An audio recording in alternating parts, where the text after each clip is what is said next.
இனிமே கண்ணை மூடிட்டு கடலை எண்ணெய் வாங்கலாம். ஏன்னா மந்த்ரா கடலை எண்ணெய் இதயத்தின் தயாரிப்பு. வறுக்க பொரிக்க ஏன் எல்லா சமையலுக்கும் மந்த்ரா தான். மந்த்ரா கடலை எண்ணெய், அபார ருசி, ஆரோக்கியமான உடல் நலம்.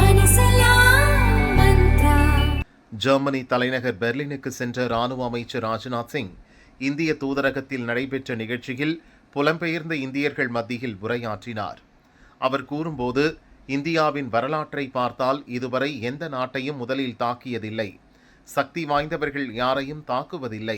அனைத்து அண்டை நாடுகளும் இந்தியாவுக்கு நட்பானவைதான்.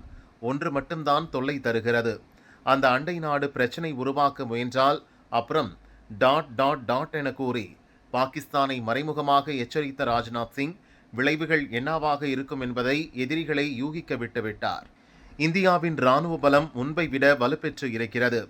ஆபரேஷன் சிந்தூரில் இந்திய ராணுவம் என்ன செய்தது என்பதை யாருக்கும் சொல்லி தெரிய வேண்டியது இல்லை என்று ராஜ்நாத் சிங் குறிப்பிட்டார்.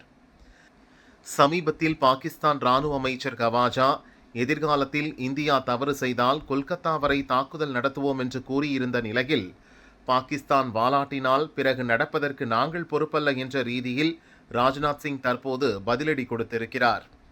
ஜம்மு காஷ்மீரின் பெஹல்காமில் கடந்த ஆண்டு இதே நாளில் பாகிஸ்தான் பயங்கரவாதிகள் நடத்திய தாக்குதலில் 26 அப்பாவி மக்கள் கொல்லப்பட்டனர். இதற்கு பழிவாங்க ஆபரேஷன் சிந்தூர் ராணுவ நடவடிக்கை எடுத்த இந்தியா பாகிஸ்தானை மண்டியிட செய்தது. இச்சம்பவத்தின் ஓராண்டு நினைவு நாளில் ராஜ்நாத் சிங் பாகிஸ்தானை எச்சரித்திருக்கிறார். ஈரான் அமெரிக்கா போர் பற்றி பேசிய ராஜ்நாத் சிங், ஹார்முஸ் ஜலசந்தியில் பதட்டமான சூழல் நிலவுகிறது. மற்ற நாட்டு கப்பல்கள் அந்த இடத்தை கடக்க முடியாத போதும் இந்தியாவின் கப்பல்கள் எந்த இடையூறுமின்றி பாதுகாப்பாக வந்தன. இது அமெரிக்கா, ஈரான் போன்ற நாடுகளுடனும் இந்தியா கொண்டுள்ள சமநிலையான ராஜதந்திர உறவுக்கு கிடைத்த வெற்றி. போர் நிறுத்தப்பட வேண்டும் என்பதில் இந்தியா உறுதியுடன் உள்ளது.